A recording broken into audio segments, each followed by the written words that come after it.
নমস্কার, CNN 24 সংবাদে আমি নীলাঞ্জন আপনাদের স্বাগত জানাচ্ছি। প্রথমেই সংবাদ শিরোনাম। ভয়াবহ ট্রেন দুর্ঘটনা, শিয়ালদহমুখী কাঞ্চনজঙ্ঘা এক্সপ্রেসে মালগাড়ির ধাক্কা, নিহত 9, আহত 50। অবিরাম বৃষ্টিতে ঈদগাহের পরিবর্তে পবিত্র ঈদের নামাজ মসজিদে অনুষ্ঠিত। গোমাংস কাণ্ডকে ঘিরে উত্তাল তারাপুরের মদনমোহন রোড এলাকা। স্থানীয় জনগণ সহ হিন্দু সংগঠন ঘেরাও করল তারাপুর থানা। ঈদের দিনে মারাত্মক দুর্ঘটনা সোনাবাড়ি ঘাট বাইপাসে, আহত চালক। কয়েকদিনের ধারা বৃষ্টিপাতে নাজেহাল করিমগঞ্জের জনজীবন।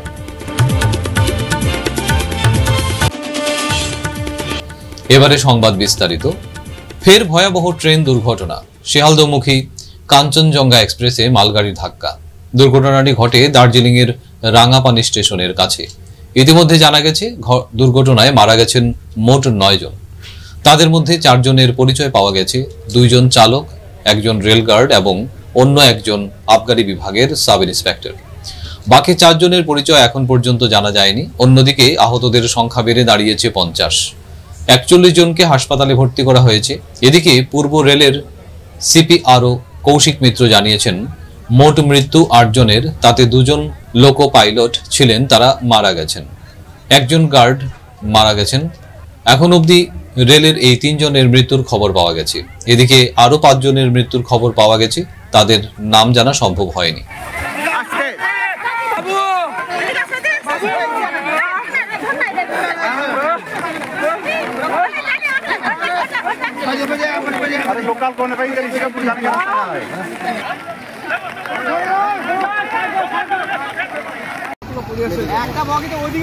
দেখলেন দাদা, দেখলেন দাদা, দাদা দাদা দেখে আসলেন, দাদা দাদা দেখে আসলেন কি কিরকম পরিস্থিতি, কি ভয়াবহ পরিস্থিতি, কিরকম মানে কোন কয়েকটা ট্রেনের মধ্যে?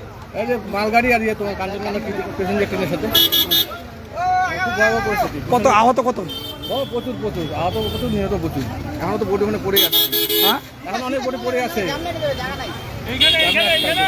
এই জায়গাটায় উদ্ধার কাজ করছে। কি নাম, কি নাম দাদা? দাদা আপনি কি ট্রেনে যাত্রী ছিলেন? আপনারা কোথা থেকে কোথায় যাচ্ছিলেন? হ্যাঁ দাদা, কোন ট্রেনে? ওই তো কাঞ্চনজঙ্ঘা। কাঞ্চনজঙ্ঘাতে একা ছিলেন? আমি তো আরো ছিল, আমি বেরিয়ে গেছি। হ্যাঁ, ওরা কোথায়? সব বেরিয়ে গেছে যে যা করে, কিছু লেগেছে অনেক। আপনি কি লাগছে চোট? হ্যাঁ, আপনি আহত? হালকা কামড়ে চোট লেগেছে, চোট লেগেছে চারদিকে হালকা হালকা। তো দেখতেই পাচ্ছেন এক ট্রেন যাত্রী কাঞ্চনজঙ্ঘা। अभी थोड़ा गंभीर है। ये आप देख रहे हैं कांचनजंगा एक्सप्रेस है, ये पीछे यहाँ पे खड़ा था और पीछे से एक मालगाड़ी आके उसको ठोक दिया। 3 बॉगी अभी तक डिटेल्ड हुआ है, 5 फैटलिटी हुआ है, कैजुअलिटी हुआ है 5। अभी तक हम रेस्क्यू कर लिया है। और मालगाड़ी का जो आगे का इंजन है वहाँ पे गैस कटर लगेगा। आरपीएफ भी आ गए है, हम लोग लोकल पीएस से आ गए हैं। ठीक है, डेथ कैजुअलिटी कितनी हुई है? अभी तक जो हिसाब है 5 हुआ है। ठीक है, और कितने लोगों की मौत हुई है? 5 का मौत हुआ है अभी तक। ठीक है, इंजर्ड हुआ है? इंजर्ड अभी तक 25 to 30 nearly, but the injuries are not fatal. We have already rescued them with their luggages. एवं एखाने हम लोग लोकल का एम्बुलेंस भी हम लोग अरेंज कर चुके हैं। ठीक है, वो जो पैसेंजर्स हैं हम लोग उन लोग को बाहर निकाल के एक यहाँ पे एक मदरसा में कैंप भी सेटअप किया है, वहाँ पे लेके जा रहे हैं और वहाँ से फिर आगे बास लेके एनजीपी तक लेके जा रहे हैं। कैसे हुआ था सर इंसिडेंट? कैसे हुआ था? इंसिडेंट पीछे से मालगाड़ी आके ये कांचनजंगा जो एक्सप्रेस है, मालदा कांचनजंगा एक्सप्रेस है, इसको पीछे से कॉलिशन हो गया। ठीक है, उसके बाद भी ये इंसिडेंट हुआ। या सर आपका सर, मैं दार्जिलिंग। और आपका नाम सर? अभिषेक।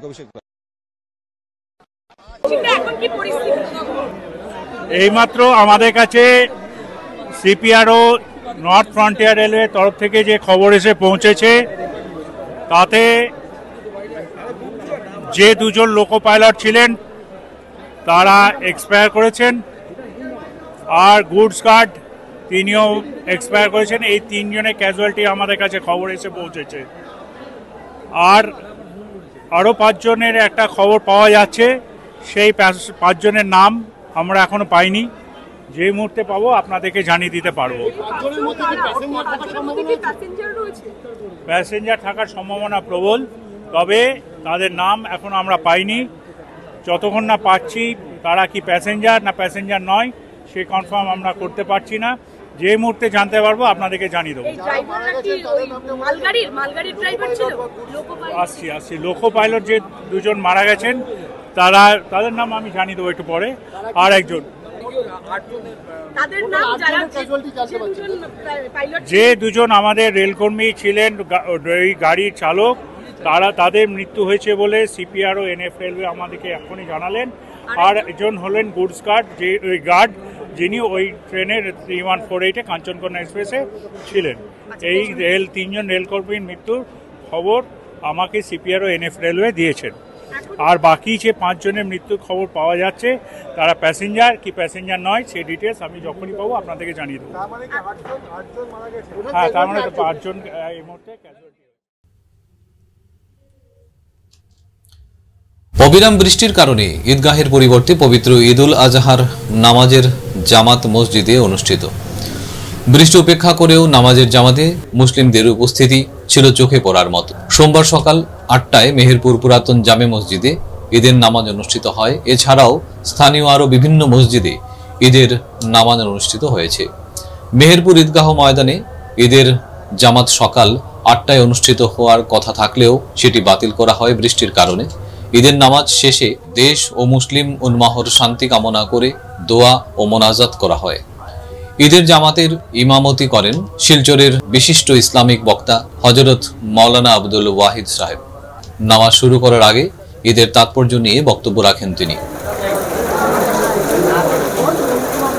আমরা মেহেরপুর ঈদগাহে না পড়ে আমরা মসজিদে নামাজ এই জন্য পড়লাম, কারণ আবহাওয়া আমাদের অনুকূলে নয়, যার জন্য আমরা প্রত্যেকের সহযোগিতার মাধ্যমে আমরা মসজিদে আজকে নামাজ পড়েছি।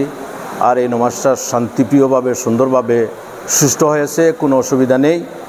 এবং আমাদের মধ্যে যে ভ্রাতৃত্ববোধ, আমাদের মধ্যে যে শান্তি সম্প্রীতি যেটা আছে, এই শান্তি সম্প্রীতি বজায় রেখেই আমরা ঈদের নামাজ শেষ করেছি, ঈদের নামাজ আমরা পড়েছি। এবং আমি প্রত্যেককে আহ্বান করেছি শান্তি সম্প্রীতি বজায় রাখে আজকে ঈদুল আজহার দিন যাবে হোক আমাদের এই অনুষ্ঠান আমরা পালন করব। আমরা প্রত্যেকের সঙ্গে হাসি খুশির সাথে আমরা মেলামেশা করব এবং ঈদের শুভেচ্ছা আমরা প্রত্যেককে জানাইব। এই কারণে আজকে আমরা ঈদগাহে নামাজ না পড়ে আমরা মসজিদে নামাজ পড়লাম বাধ্যতামূলক। কেননা বৃষ্টি হইতেছে, যদি বৃষ্টি হতো না, যদি আবহাওয়া যদি আমাদের অনুকূলে থাকতো তাহলে নিশ্চয়ই আমরা ঈদগাহে নামাজ পড়তাম। যাই হোক, এটা উপরওয়ালার হুকুম, আল্লাহ সুবহানাহু ওয়া তাআলার হুকুম। তিনি যেভাবে আমাদেরকে রাখতে চান সেইভাবে আমরা রাজি আছি। আমরা আজকে মসজিদে নামাজ পড়লাম, তাতেও আমরা রাজি আছি, কোনো অসুবিধা নেই। আল্লাহ সুবহানাহু ওয়া তাআলা আমাদের প্রত্যেককে শান্তি শৃঙ্খলা বজায় রাখার তৌফিক দান করুক, আমিন। পবিত্র ঈদ উজ জোহার পবিত্র দিনে সোমবার উত্তাল হলো তারাপুরের মদনমোহন রোড এলাকা।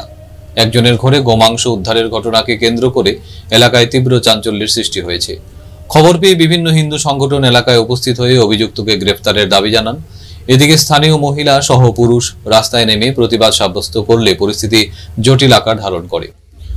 খবর পেয়ে সদর থানার ওসি ও তারাপুর থানার ভারপ্রাপ্ত আধিকারিক সহ কাছাড়ের অতিরিক্ত পুলিশ সুপার সুব্রত সেন ঘটনাস্থলে উপস্থিত হয়ে বস্তা ভর্তি গোমাংস উদ্ধার করে এলাকার থিনাং রংমাই ও চামলাক ও রংমাই নামের দুজনকে গ্রেফতার করলেও মুখ্য অভিযুক্ত পলাতে সক্ষম হয়। এদিকে ক্ষুব্ধ জনগণ সহ হিন্দু সংগঠনের কর্মকর্তারা ঐক্যবদ্ধ হয়ে তারাপুর থানা ঘেরাও করেন। খবর পেয়ে তারাপুর থানায় উপস্থিত হন শিলচরের বিধায়ক দীপায়ন চক্রবর্তী। তিনিও পুলিশের সঙ্গে আলাপ আলোচনার মাধ্যমে অভিযুক্তকে যে কোনো অবস্থায় গ্রেফতার করার দাবি জানান।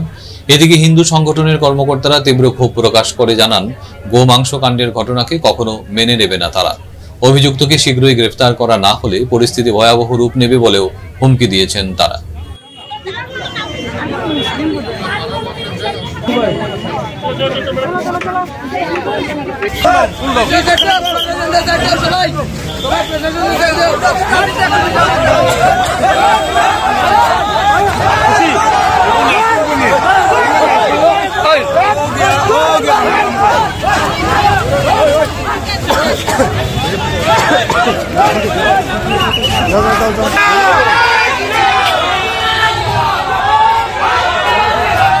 पुलिस जिंदाबाद, जिंदाबाद, जिंदाबाद, पुलिस जिंदाबाद, जिंदाबाद।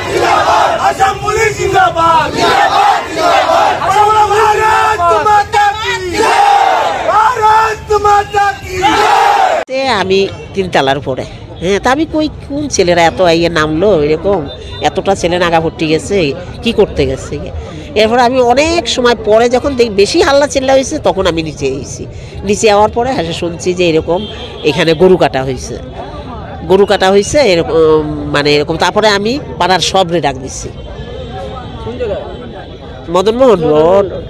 হ্যাঁ, পরে পাড়ার সবের ঘরে ঘরে ঢুকে আমি তারা ডাকছি, আমি তোমরা বেরো রে, দেখো বজরঙ্গী ছেলেগুলি আইছে, আমরা পাড়ার মানুষ যদি না বের হই তা হেরা কি করবো, আর তারা কেউ ইয়েও করবো না, চলো তোমরা। এরপর আমি সব পাড়ার মানুষের ডাকাইছি। হ্যাঁ, মদ বিক্রি হয়, এটা নিয়ে আমরা চাই না, এটা উঠান, এটা বন্ধ হইতো।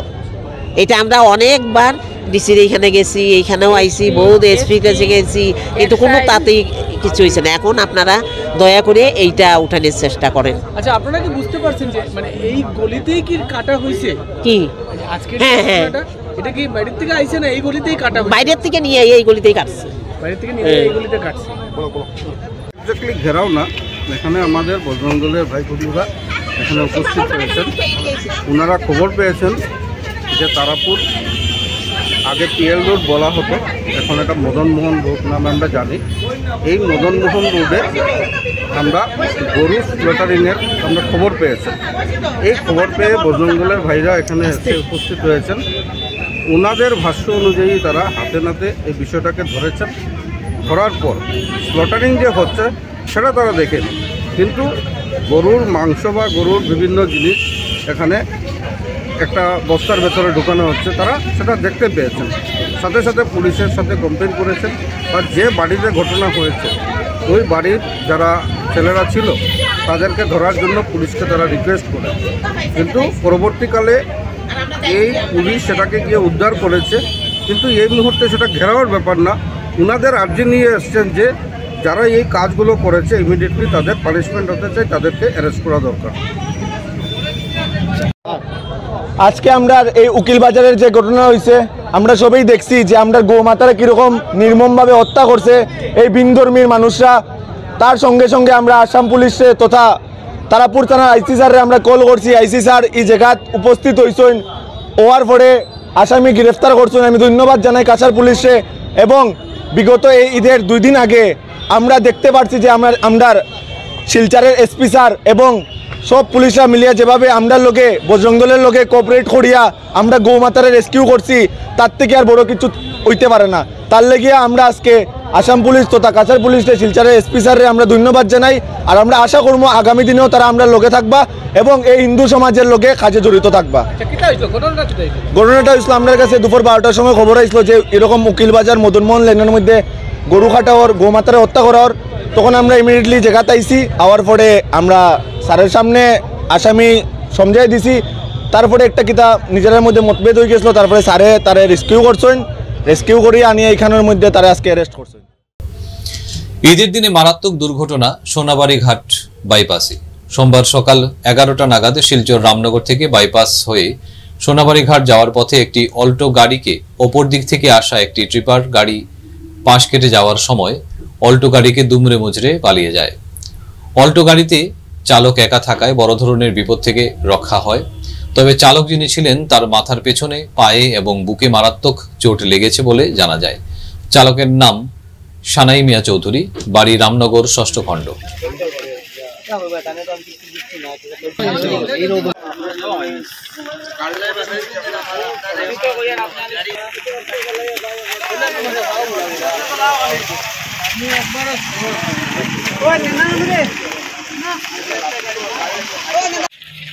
কোন দিক থেকে কথা?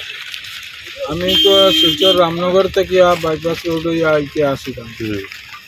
তারপর আসার পরে সৈদপুরের একটা টিপ্পার, আগে একটা টিপ্পার আর অপোজিট থেকে আর ও টিপ্পারে ওভারটেক করিয়া আইয়া আমি রাইট সাইডে আসলাম, আমার কারো পুরা মারিয়া কার ড্যামেজ করে দিছে। যেটা গাড়ি টিপার আসলো এটা মানে নম্বর মধ্যে আসছো না? না, নম্বর জানা গেছে না, মানে বাকি গেছে এটা। কারণ আমি মানুষ 2-3-4 জন আসলাম, আমি তো ভিতরে আসলাম, খালি তারারে কইছিলাম যে টিপ্পারের নম্বরটা লো। তারা তো অকনক করতে করতে টিপ্পার মারিয়া গেছে। তোমার গাড়ি কয়জন আসলে? আমার গাড়িতে আমি আসলে আসলাম ড্রাইভিং। তোমার কি যখন মনিস? জখম হয়েছে, পিছনে ঘটনার জখম হয়েছে, পাওয়া জখম হয়েছে, বহুত একটু চাপ পাইছি। তোমার নামটা? সানাই মিয়া চৌধুরী। বাড়ি কোন জায়গা? বাড়ি হইল কি তো রামনগর পার্ট 6। কয়েকদিনের ধারা বৃষ্টিপাতে নাজেহাল করিমগঞ্জের জনজীবন। বৃষ্টি কমার কোনো যেন লক্ষণই নেই। ভারী বৃষ্টিপাতের দরুন জলে জলময় শহর করিমগঞ্জ। সোমবার করিমগঞ্জের অবস্থা সঙ্গীন হয়ে পড়েছে। সড়কের খানাখন্দের জল উপচে পড়ে জলময়। বেশিরভাগ এলাকা জলমগ্ন হয়ে পড়ায় বাড়িঘরে জল ঢুকে পড়েছে। ঘর থেকে বেরোতে পারছেন না শিশু ও বয়স্করা। এরকম পরিস্থিতিতে পুরপতির হস্তক্ষেপ কামনা করছেন। পুর সদস্যদের কাছে অনুরোধ করছেন আশু পদক্ষেপ গ্রহণ করার জন্য।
বেরেঙ্গা দ্বিতীয় খণ্ডের বাজার সংলগ্ন নাথপাড়ায় বাঁধে ফাটল প্রত্যক্ষ করা গেছে। বাঁধের এলাকায় বিশাল অংশ নদীগর্ভে তলিয়ে যাওয়ার সম্ভাবনা রয়েছে। স্থানীয় বাসিন্দাদের অভিযোগ, গত মাসের জলের তোড়ে বাঁধের ওই পাশের ব্যাপক ক্ষতি হয়েছে। শুরুতে সামান্য ফাটল দেখা দিয়েছিল, কিন্তু সময় যত এগোচ্ছে বিশাল এলাকা জুড়ে বাঁধের মাটি নদীর দিকে চলে যাচ্ছে। জলসম্পদ বিভাগের পক্ষ থেকে বালু ভর্তি বস্তা দিয়ে প্রাথমিকভাবে প্রতিরোধের চেষ্টা করা হলেও আশঙ্কা করা যাচ্ছে ফের নদীর জলস্রোত বাড়লে এই অংশ ভেঙে নদীগর্ভে চলে যেতে পারে। এ ব্যাপারে জেলা প্রশাসনের দৃষ্টি আকর্ষণ করা হয়েছে। ফিরছে একটা বিরতির পর, আপনারা সবাই সঙ্গে থাকুন। শিলচরবাসীদের জন্য সুখবর, এসে গেছে ভিভা ফুড কোর্ট। শিলচরের এই মুহূর্তের অন্যতম আকর্ষণ, যেখানে একই ছাদের তলায় আপনি পেয়ে যাবেন বিভিন্ন ধরনের মিষ্টি, রকমারি স্ন্যাক্স, থাকছে রুফটপ ক্যাফে। একই অঙ্গে এত কিছু। পিওর ভেজ এই ফুড কোর্টে আপনার আপনজনকে নিয়ে একটি সন্ধে কাটিয়ে যান। কথা দিচ্ছি, আপনাকে আবারও আসতে হবে ভিভা ফুড কোর্টে। যোগাযোগ 9395935558 এই নাম্বারে। আপনাকে জানাই সাদর আমন্ত্রণ। ফিরে এলাম বিরতির পর। প্রতিকূল আবহাওয়া সত্ত্বেও উধারবন্দে সোমবার আত্মত্যাগের নিদর্শন ঈদুল আজহা উৎসাহ উদ্দীপনার মধ্য দিয়ে উদযাপিত হলো। প্রস্তুতি ছিল আগে থেকেই। বিভিন্ন ঈদগাহ ও মসজিদে সাজিয়ে তোলা হয়েছিল চারিদিক, কিন্তু ঈদের আনন্দে বাদ সাধল ভিলিন বৃষ্টি। সকাল থেকেই আষাঢ়ের মেঘাচ্ছন্ন আকাশ থেকে নেমে আসে বৃষ্টির ধারা, যার ফলে ঈদগাহে নামাজ পড়া হয়নি। তার বদলে বিভিন্ন মসজিদে ঈদের নামাজ আদায় করেছেন মুসলিম ধর্মাবলম্বীরা। দয়াপুর জামে মসজিদ ঈদের নামাজ পরিচালনা করেন করিমগঞ্জ থেকে আগত হযরত মৌলানা এনামুল হক সাহেব। সঙ্গে ছিলেন ওই মসজিদের ইমাম সাহেবও। নামাজ শেষে ঈদগাহ পরিচালন সমিতির সভাপতি মঞ্জুজুল আহমেদ, সহসভাপতি সেকুল ইসলাম ও ইমাম বরাক উপত্যকাবাসীকে ঈদের শুভেচ্ছা জানান। ঈদগাহ আমরা পালন করতে পারি নাই, আর আমাদের ঈদের নামাজের মৌলানা হয়েছেন আলহাজ হযরত মৌলানা এনামুল হক সাহেব। উনি আমাদের নামাজ আদায় করেছেন। উনি করিমগঞ্জ থেকে আগত আলহাজ হযরত মৌলানা এনামুল হক সাহেব আমাদের আজকের যে আমরা ঈদুল আজহার নামাজ উনি আদায় করেছেন। তার সাথে আমি আমার বরাকবাসী অথবা উদারবনবাসী সবাইকে এটাই আমি বার্তা দিব যে আমরা ভারতবর্ষের মানুষ, আমরা ভারতবর্ষের সর্বাবলম্বন মানুষ, আমরা বাস করি। তাই আমাদের যে এই ঈদটা আমরা সুন্দর যাতে সব ধর্মের মানুষের সাথে শান্তি শৃঙ্খলা বজায় রেখে আমরা ঈদটা পালন করব। কারণ আমাদের সুন্দরতা জিনিস ইসলাম শান্তি, ইসলাম নামের অর্থই শান্তি। তাই আমি বিশেষভাবে বলবো সবাইকে যে শান্তি শৃঙ্খলা বজায় রেখে ঈদটা পালন করো, এটাই আমার বক্তব্য। রবিবার রাতে আসাম থেকে ধর্মনগরে আসা এক ডাকাতকে আটক করল ধর্মনগর থানার পুলিশ। ধৃত ডাকাতের নাম কবির উদ্দিন, বয়স 25, বাড়ি আসামের নীলামবাজার গুলছেড়া গ্রামে। পুলিশ ধৃতের বিরুদ্ধে একটি মামলা গ্রহণ করে তদন্ত শুরু করেছে। ধৃতকে পুলিশ রিমান্ড চেয়ে সোমবার আদালতে প্রেরণ করা হবে। গতকালকে রাত্রিবেলা আমাদের যে নাইট মোবাইল বেরিয়েছিল, নাইট মোবাইল চেকিং করার সময় লক্ষ্য করে যে একটা আসাম নাম্বারের লোক খুব হাই স্পিডে ধর্মনগর শহর থেকে ঢুকছিল। তো আমাদের নাইট মোবাইল সেটাকে আটকানোর চেষ্টা করি। তো প্রথমে একটা সিগন্যাল ভায়োলেট করে পালানোর চেষ্টা করছিল। বেস করে আমাদের নাইট মোবাইল তাকে আটক করে, এবং আটক করার সময় এখান থেকে 4-5 জন লোক পালিয়ে যায়। আমাদের মোবাইল পার্টি একজনকে রিডিং করতে পেরেছে, যার নাম কবির উদ্দিন। তারা একটা আসাম নাম্বারের টোটো গাড়ি দিয়ে করিমগঞ্জের ডিস্ট্রিক্ট থেকে ধর্মনগর শহর দিকে ঢুকছিল। ওটার মধ্যে শাবল, কিছু আয়রন মেড, ব্রেকিং ইনস্ট্রুমেন্ট, লাঠি, এরকম কিছু অস্ত্রশস্ত্র ছিল। তো রিটেইন পার্সনকে জিজ্ঞাসাবাদে জানতে পারা যায় যে তারা কালকে ধর্মনগর শহরে কোনো ডাকাতির উদ্দেশ্যেই এসেছিল, এবং এখানে যে অস্ত্রশস্ত্রগুলি পাওয়া যায়, ব্রেকিং ইনস্ট্রুমেন্ট, সেগুলি থেকে এটা স্পষ্ট যে কালকে কোনো ধরনের কোনো একটা বড় ঘটনা হচ্ছে। কালকে আমাদের পাশাপাশি বাগবাসা থানা নাইট মোবাইলও আমাদেরকে খুব সাহায্য করেছে। ওটা চেঞ্জ করে ধরার সময় তারাও আমাদেরকে প্রোভাইড করেছে। কোনো মামলা গ্রহণ করা হয়েছিল? এভাবে আমরা একটা প্রিপারেশন অফ রেকর্ডে একটা মামলা নিয়েছি, এবং 18% আমরা আজকে কোর্টে প্রেরণ করবো পুলিশ রিমান্ড ছিল। এদের সঙ্গে কতজন আচর ছিল বলে আপনি জানতে পেরেছেন? ওকে প্রাথমিক জিজ্ঞাসাবাদে ও আরও 2-3 জনের নাম বলেছে, এগুলি আমরা এখন তদন্তের স্বার্থে বলবো না, বাকি ইনভেস্টিগেশনে দেখা যাবে। আজকের মতো সংবাদ এ পর্যন্তই। নমস্কার।